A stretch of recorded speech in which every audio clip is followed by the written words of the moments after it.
Shalom, sahabat pemenang yang luar biasa di dalam Tuhan Yesus. Saya Neta Immanuel. Kita bertemu kembali dalam renungan yang berjudul Sudahkah Anda mengenal Tuhan yang luar biasa? Mazmur 139 berisi tentang Tuhan yang luar biasa. Apakah yang dimaksud Allah yang Maha Tahu di dalam Mazmur 139 ayat 1-4? Yang pertama, Dia tahu siapa Anda. Tuhan, Engkau menyelidiki dan mengenal aku. Kata mengenal di dalam bahasa Ibraninya pakai kata yada. Satu kata yang dipakai untuk menggambarkan suami dan istri berhubungan intim. Hal ini menyatakan relasi yang amat sangat intim dari dua orang yang berbeda. Anda tahu bahwa keintiman itu tidak ada yang menandingi di tengah-tengah dunia ini. Artinya Tuhan itu maha dahsyat. Ia mengetahui siapa Anda yang sesungguhnya.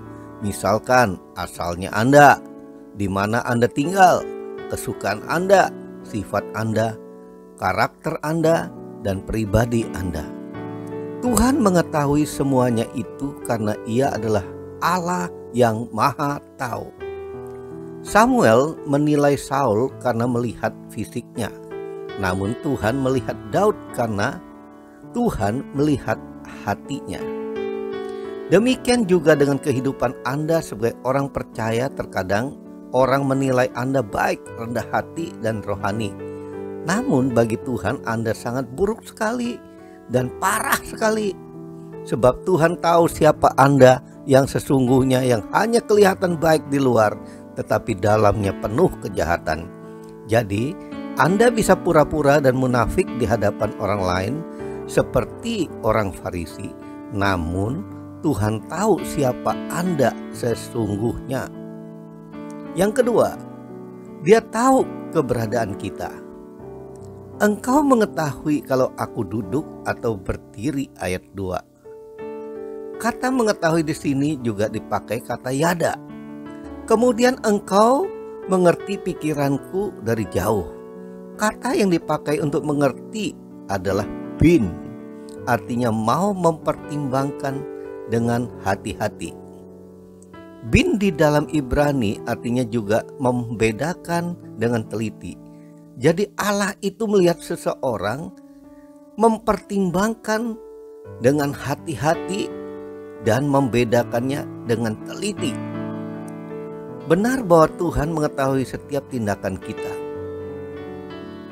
Bahkan di saat Anda duduk, Tuhan tahu. Di saat Anda berdiri, Tuhan tahu.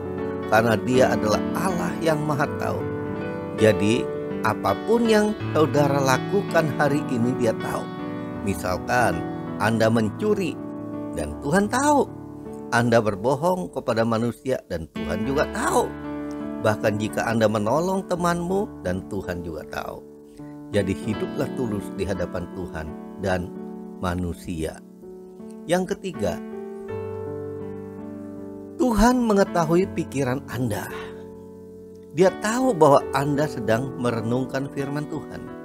Ketika Anda sedang memikirkan firman-Nya, bahkan di saat Anda memikirkan hal-hal yang kotor, Dia tahu yang Anda pikirkan. Ingat bahwa tidak ada sesuatu yang tersembunyi bagi Tuhan, sebab Dia adalah Allah yang Maha Tahu.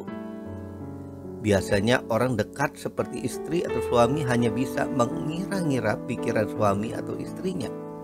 Alkitab menjelaskan dalam Matius pasal 6 ayat 8, sebelum Anda berdoa pun Tuhan telah terlebih dahulu tahu apa yang Anda ingin minta. Karena itu Tuhan tahu kebutuhan Anda dan keperluan Anda, karena Dia adalah Bapa yang kekal yang tahu kebutuhan setiap orang. Sebab itu Anda harus menaruh hormat dan takut akan Tuhan dimanapun, kapanpun, dalam hal apapun. Karena Dia tahu segala isi pikiran Anda dan segala gerakan dan tindak tanduk Anda.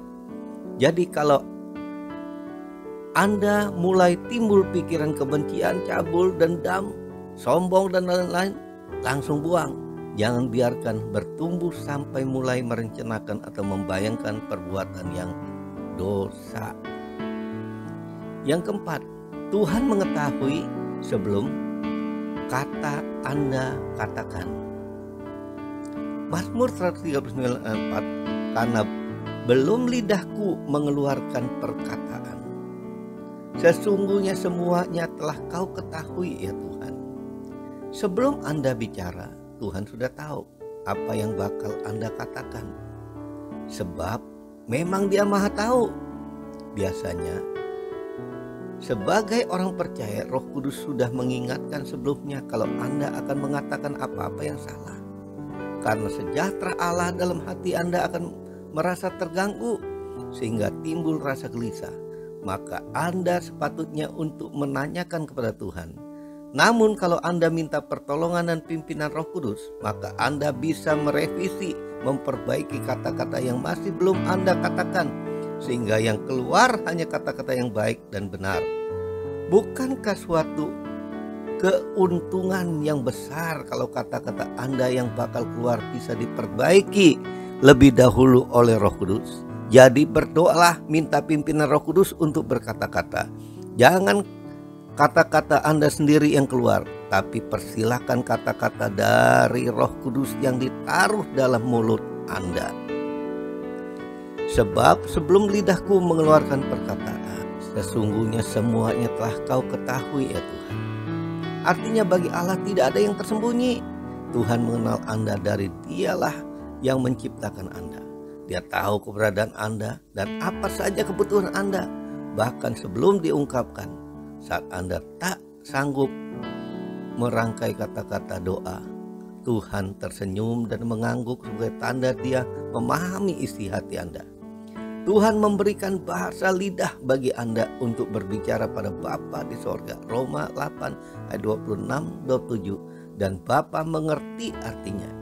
Bahasa lidah adalah bahasa dikuasai Roh Kudus, dan Anda tidak mengerti apapun kata-kata bahasa lidah ini. 1 Korintus 14 ayat 2. Dengan adanya bahasa lidah ini, Anda selalu diingatkan untuk selalu berkata-kata atau berdoa dalam bahasa lidah, sebab Roh Kudus yang punya hak untuk terus memegang kendali lidah Anda, sehingga hidup ini terpelihara dalam jalan Allah. Orang yang tidak mengendalikan lidahnya itu menipu dirinya sendiri, dan ibadahnya itu sia-sia. Yakobus pasal pertama ayat 26. Ini kunci hidup yang amat indah kalau kita bisa menguasainya. Mari ikuti saya berdoa. Bapa Sorgawi yang baik, terima kasih untuk aku boleh menjadi kesayanganmu. Tidak ada seorang pun seperti Engkau yang sangat memahami dan mengerti diriku. Bahkan saat aku duduk ataupun berdiri, sampai pikiranku, perasaanku yang terdalam semuanya diketahui. Tuhan sangat memahami dan mengerti jalan hidupku, sampai apa yang akan kuucapkan pun sudah diketahuinya. Bahkan Tuhan tahu akibat dari setiap kata yang kuucapkan itu. Oleh sebab itu, Bapa, aku mohon penuhi aku selalu dengan Roh-Mu. Aku persilahkan Roh Kudus berdaulat atas hidupku dan mengendalikan setiap ucapan yang akan keluar dari mulutku. Dalam nama Tuhan Yesus saya berdoa. Amin.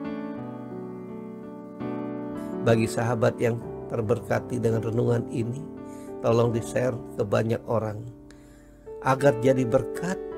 Bahkan sahabat sedang melakukan perintah agung Tuhan Yesus agar mengabarkan Injil. Bila sahabat belum pernah subscribe renungan kita ini, tolong di-subscribe. Bila sahabat sudah pernah subscribe renungan kita, tolong di-like dan share saja. Salam dari saya, Pendeta Immanuel dan tim.